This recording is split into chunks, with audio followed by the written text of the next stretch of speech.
honorable judges, the diligent timekeeper, respected teachers, confident competitors, supportive friends, and my lovely audience. I'm Darshini, daughter of Rajendra, standing bravely in front of you today to tell a wonderful story entitled Isabella and a Beautiful Crown. Are you ready to listen my story? Let's go! Once upon a time, there was a beautiful girl named Isabella. She lived with a wicked stepmother and two stepsisters. They treated Isabella very badly. One day, they were invited for a grand ball in the king's palace, but Isabella's stepmother would not let her go. Isabella was made to sew new party gown for her stepmother and stepsisters. Hey Isabella, come and sew my party gown, called her stepmother with a wicked voice. No! Come and cut my hair! No! Shouted her stepsister. When everything was okay, they went to the ball, leaving Isabella alone at home. Isabella felt very sad and began to cry as she loved as she can. Suddenly, a beautiful angel appeared and said, "Don't cry, Isabella. I will send you to the ball." But Isabella was sad. She said, "I don't ever come to wear the ball."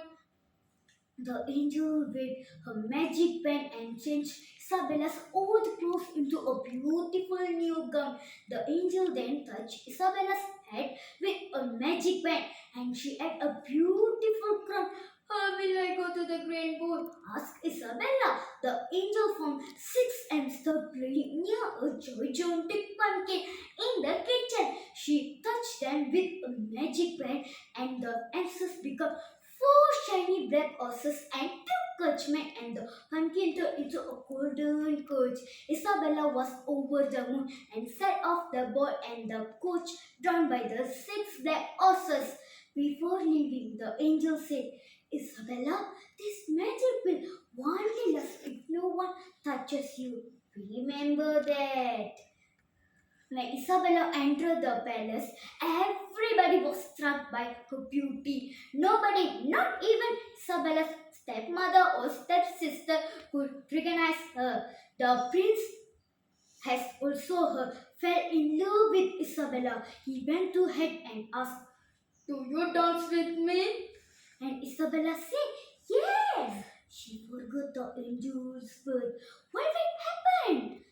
When the prince started to hold her, suddenly Isabella felt she saw a gate back into a world from slowly everything is changing. She started to run as fast as a cheetah to a stepmother's house. The prince was terribly sad because he loved Isabella as his first son. Her stepmother and her stepsister reached his home shortly after that. They were busy talking about a beautiful girl that they saw in the palace. The prince and fell in love with Isabella. Beautiful girl was, but did not even know her name. He found the beautiful crown head of Isabella's head as she ran home. The prince said, "I will find the girl, the whose head fit this beautiful crown will be I want the marry." The next day, the prince and his servant took the crown and went to all the houses in the kingdom. They wanted to find the girl whose head fit this crown. All the women tried in the kingdom. It not fit them. Isabella's stepsister also tried on the crown. They tried to break the crown, but Prince was angry and grabbed the crown from there. Isabella's stepmother would not let her to try the crown on, but the prince saw her and said, "Let her also try the crown." Ha ha ha ha! Laughed her stepsister and stepsister. Loudly, to their surprise, the crown fit perfectly. The prince recognized her from the ball. He married Isabella and together lived happily after. Thank you.